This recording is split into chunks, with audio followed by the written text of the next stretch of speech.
24 में तो कांग्रेस आनी चाहिए। कांग्रेस आनी चाहिए जी। कांग्रेस क्यों आनी चाहिए? जी, राहुल गांधी गुड बंदे हैं, अच्छे काम करते हैं। राजस्थान में एक भी पेपर ऐसा नहीं हुआ पिछले 5 साल में जो लीक नहीं हुए।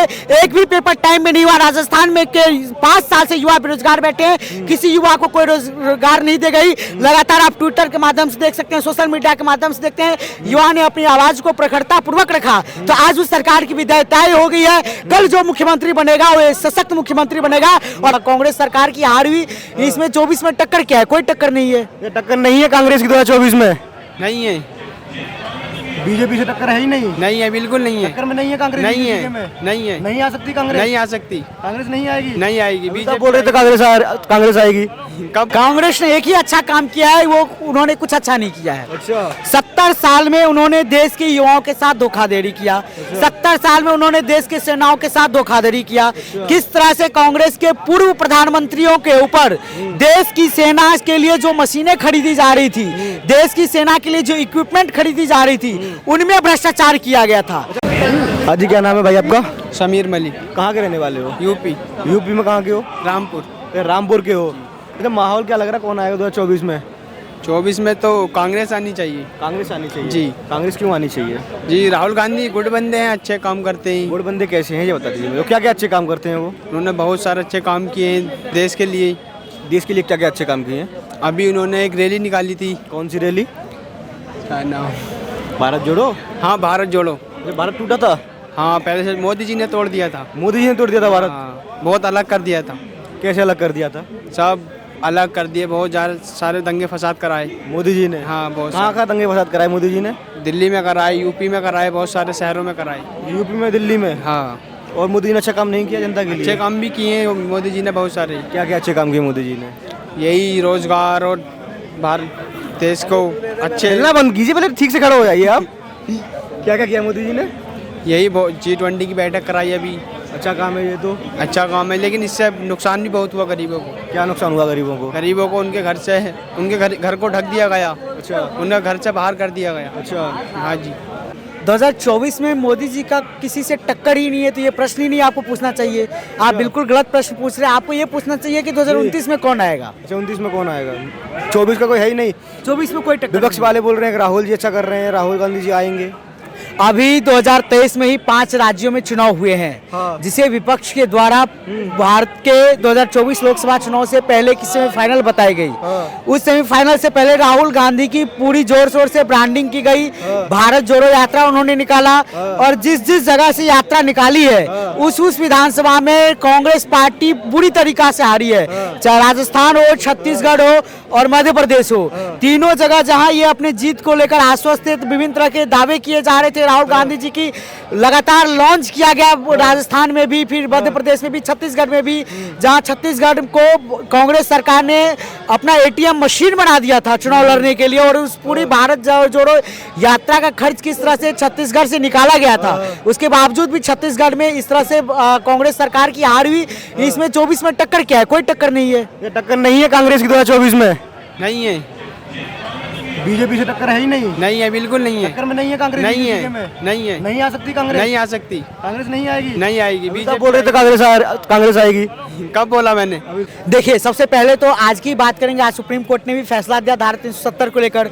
तो भाजपा सरकार ने ही 35 और 370 को हटाने का काम किया। जो ऐतिहासिक ब्लंडर पिछले कांग्रेस सरकार ने किए थे, उन सारे ऐतिहासिक ब्लंडरों को खत्म करने का काम भाजपा सरकार ने किया। चाहे वो सीमा के ऊपर सुरक्षा की बात हो या सीमा के अंदर की सुरक्षा की बात हो, देश में इस 9 साल से पहले के लगातार आतंकवादी हमले होते रहे और यहाँ की केंद्र सरकार के द्वारा कभी किसी प्रकार का कोई रिएक्शन नहीं दिया गया।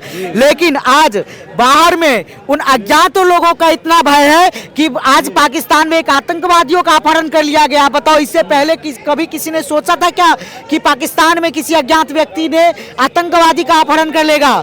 आज जो खालिस्तानी आतंकवादी है, जो देश के सीमा पार अपने आप को सुरक्षित महसूस नहीं कर पा रहे, बल्कि इससे पहले 9 साल पहले ये था हमारे देश के अंदर लोग सुरक्षित महसूस नहीं कर पा रहे। तो इस 9 साल में भारत सरकार ने, मोदी सरकार ने, भाजपा सरकार ने ऐसे कई काम किए जिससे आम जनता डायरेक्ट मोदी जी के गारंटी के साथ अपने आप को जोड़ रही है।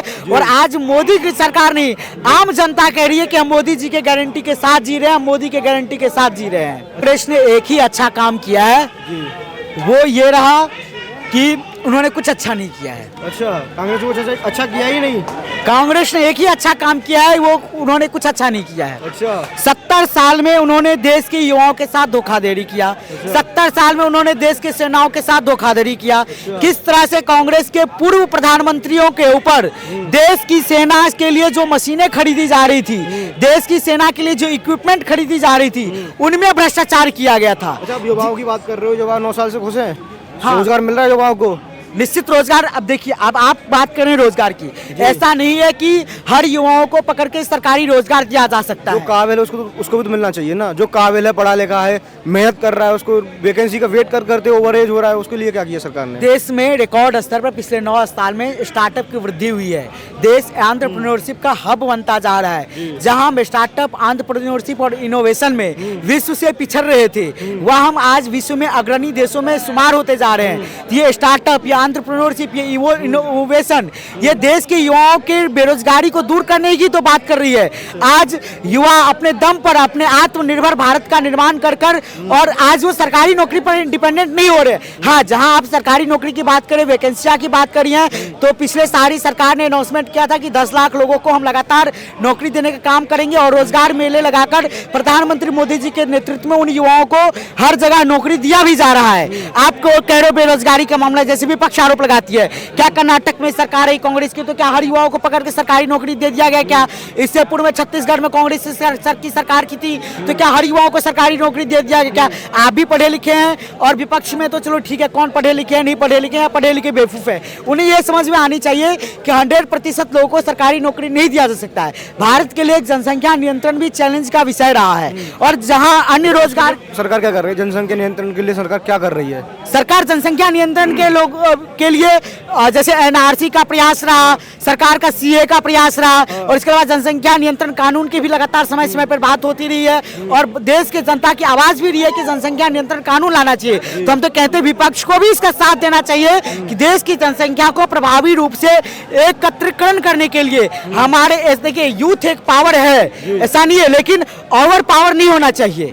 पावर हम जिस तरह से हमारे पास अभी यूथ की संख्या है 2085 तक। राजस्थान में कल विधायक दल की बैठक है। उस विधायक दल में जो विधायक निर्वाचित होकर आए हैं वो खुद अपने सीएम चेहरा तय कर लेंगे। भारतीय जनता पार्टी एक अनुशासित पार्टी है। आप बोल रहे विधायक दल से चेहरा चुना जाएगा, वहीं केंद्र से जो केंद्र मंत्री पद पर बैठे हुए उनका भी नाम आया जा रहा है।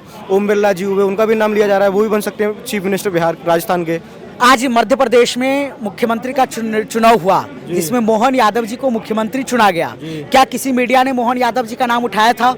आज एक फोटो वायरल हो रही है जिसमें मोहन यादव जी एबीवीपी के इसी अधिवेशन में सबसे अंतिम पंक्ति में बैठे थे और उनके मुख्यमंत्री बनने से पूर्व जब फोटो सेशन हुआ विधायक चुने गए व्यक्ति का, तो मोहन यादव जी पीछे में कोने में खड़े थे। तो भारतीय जनता पार्टी में कोने में बैठा व्यक्ति भी नेतृत्व कर सकता है। ये सिर्फ भारतीय जनता पार्टी में ही ऐसी अनुशासन है और ऐसा लोकतंत्र है। भारतीय जनता पार्टी ऐसी लोकतांत्रिक पार्टी नहीं है कि एक ही परिवार के लोग सिर्फ प्रधानमंत्री बनते रहे और एक ही परिवार के लोग जो है सो राष्ट्रीय अध्यक्ष बनता रहे, चाहे वो योग्य रहे या योग्य ना रहे, और उसे बार बार योग्य दिखाने की कोशिश करता रहे। ऐसी अनुशासन भारतीय जनता पार्टी में नहीं है। तो कौन बनेगा? वसुंधरा राजे जो 2 बार पिछले 2 बार से इलेक्शन राजस्थान की सीएम रह चुकी हैं, उनको आगे मौका दिया जाएगा या फिर किसी नया चेहरा आएगा कोई? देखिए, मैंने अभी पहले भी बताया, अभी बता रहा हूँ, कल राजस्थान में भारतीय जनता पार्टी के विधायक दल का बैठक है और उस विधायक दल में किसी भी कार्यकर्ता को यह जिम्मेवारी मिल सकती है और जिस भी कार्यकर्ता को जिम्मेवारी मिलेगी वो राजस्थान के विकास के लिए मोदी जी के नेतृत्व में पूरा प्रयास करेंगे और 2024 के चुनाव में फिर से राजस्थान की 25 के 25 सीट भारतीय जनता पार्टी की झोली में जाएगी और 2029 में उन्हीं व्यक्ति के नेतृत्व में भारतीय जनता पार्टी पुनः सरकार बनाने का काम करेगी। जो रीति चल रही है, रिवाज है राजस्थान का, एक बार जो आगे सत्ता में उसको वापस नहीं आने देंगे, उसको बदला जाएगा। हाँ, 2028 में रीति रिवाज बदलेगी।